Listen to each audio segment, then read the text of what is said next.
The town of Parachilna in the Flinders Ranges is doing its best to keep the secrets of its old fossils. Increasing recognition around the world is threatening the priceless artefacts, but as Rebecca Bryce reports, there's a plan to combine tourism with conservation. It's really quite an astonishing sight. Here we have Ediacara fossils preserved as snapshots on these rock surfaces. Snapshots from 500 million years ago. This is a tomb for the first complex creatures to inhabit the earth, animals which fed on seabed slime. Geologist Reg Spriggs discovered them in the Ediacara Hills in the Flinders Ranges more than 60 years ago. When the discovery was formally recognised in 2004, Ediacara was the name given to the geological period. In the meantime, new sites such as this one near Parachilna had been found. We have whole seafloors laid out which have impressions of the very earliest animals that could move and feed on the seafloor. Now this is very important because it's so rare at any time in the history of life to find that evidence. So rare that this rock bed has become an international geological hotspot. There are a number of localities around the world. This is by far and away the best. It's the greatest diversity, it's the greatest abundance, and it's the best locality for understanding what the world would have looked like.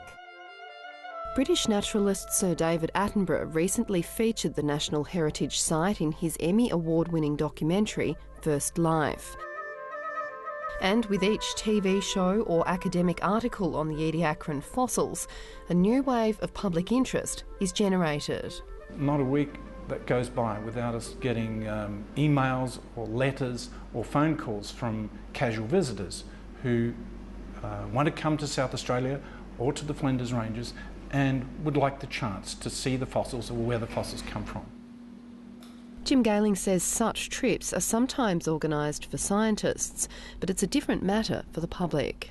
If you just let anyone wander onto the site, the temptation to sample, to souvenir, is very great. And we cannot afford that to happen. These fossils are unique. They're 550 to 560 million years old. They cannot be replaced, they cannot be offset, and they're worth far more than dollars alone. They must be protected. Years ago, as a student of Jim Gayling's, Tim Kelly visited the original site. I actually went back there a couple of years later, and at the site that we visited, so many of them had been looted and chiselled out and were gone. And I thought that was terribly sad. Really, I don't need to see those fossils that are still there. I just need to know that they're there and they're well protected and looked after.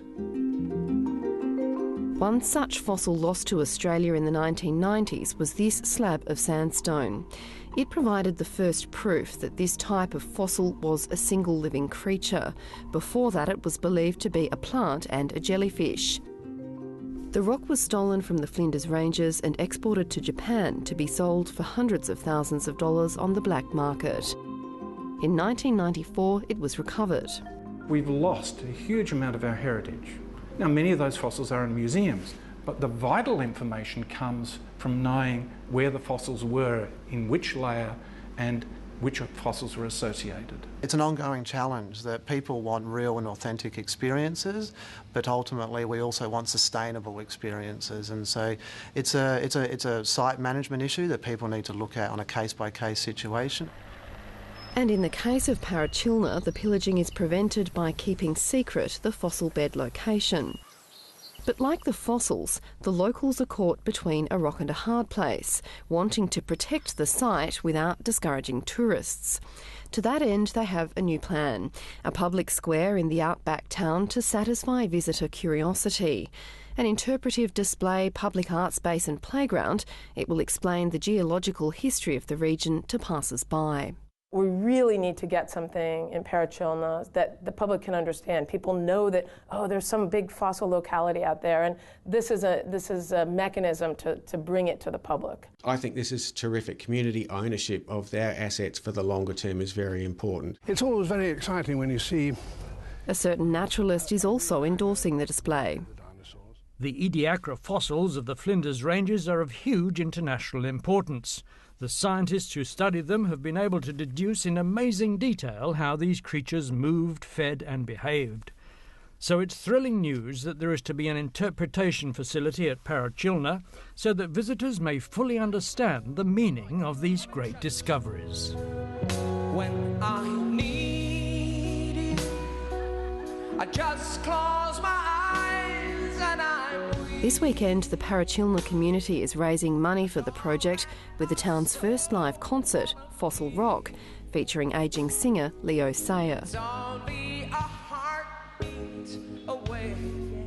University of California professor Mary Droser has flown out from the United States just for the weekend. The event celebrates the locality, and there's not a biologist or geologist in the world who doesn't know the name Ediacara, and it is part of Australia's heritage, and particularly part of South Australia's heritage, and it's important to communicate that to the people. We all know about Ediacara, and people of South Australia need to know about Ediacara. Meanwhile, the Tourism Commission is also looking at other ways to satisfy the increasing number of fossil tourists. We've just done a destination management plan in the Flinders, and one of the things that's been identified in there is the fossil tourism opportunities, and there's a number of actions that are being looked at to leverage that opportunity. This drive to put more visitors through to visit our parks and visit our unique sites is a real pressure and needs to be managed, and we now need to ensure that the sites are protected when that happens. The majority of them are just interested in knowing about the places they go to. They're not necessarily scavengers, they're not necessarily souvenir hunters. And so for 90% of the visitors, just to learn a little bit more about the place you're visiting is what they want.